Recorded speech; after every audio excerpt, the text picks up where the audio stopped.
Mga kapatid, ganap ng bagyong Henry ang sama ng panahon na binabantayan po ng Pag-asa ang epekto nito. At iba pang updates, alamin po natin mula sa ating resident meteorologist, ang ating weather Tito Alvin Pura na laging may panahon para sa iyo. Tito Alvin, good morning kapatid. Good morning Mami Dims at good morning mga kapatid. Ulat panahon na po tayo.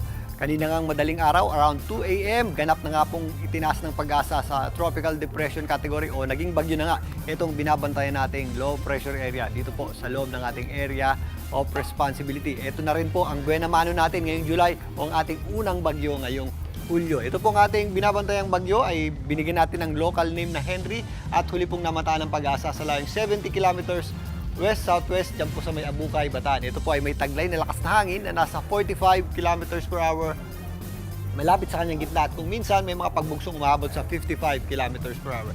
Ito po ay patuloy na kumikilos, pahilagang kanluran sa bilis na 25 kilometers per hour.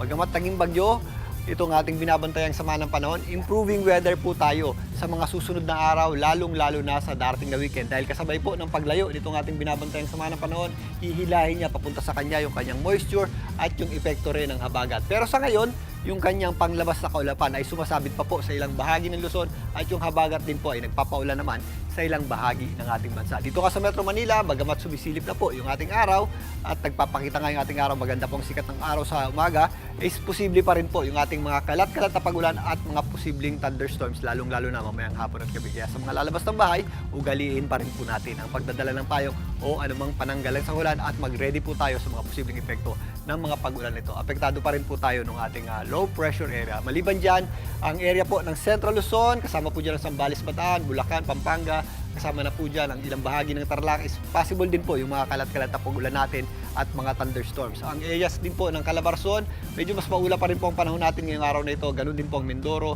Romblon, Marinduque, kasama na po dyan ang area po ng Quezon at ilang bahagi din po ng Bicol region. Samantalang yung ating habagat o southwest monsoon ay nagdudulot din po ng mga kalat-kalat na pagulan at mga posibleng thunderstorms dito po sa area ng Palawan. Nag-i-extend din po ang epekto ng ating habagat sa Western Visayas, kasama na po dyan ang Central Visayas. Posible po yung mga pagulan natin dyan, kasama na rin po dyan ang area ng Cebu at dito po sa area ng Bohol. Mas apektado rin po ng habagat ito pong Zamboanga Peninsula at ilang bahagi ng Northern Mindanao. Ang natitirang bahagi naman ng Mindanao, magpapakita naman po yung ating araw dyan, pero posible po yung ating mga pagulan tuwing hapon at gabi. Again, mag-ingat po tayo kapag meron tayong thunderstorms. Bagamat hindi nagtatagal, ito po ay biglang buhos ng malakas na pagulan na posible rin po magdulot ng mga pagbaha at mga pagguho ng lupa. Kaya doble ingat pa rin po tayo dyan mga kapatid. Bago na mga kapatid, ang ating araw po ay sumikat na kanina pong 5:31 ng umaga at muli po yung lulubog mamayang 6:29 ng gabi.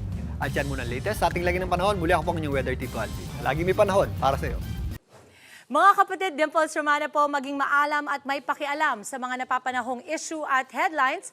Mag-follow na po at subscribe na sa social media pages ng News 5.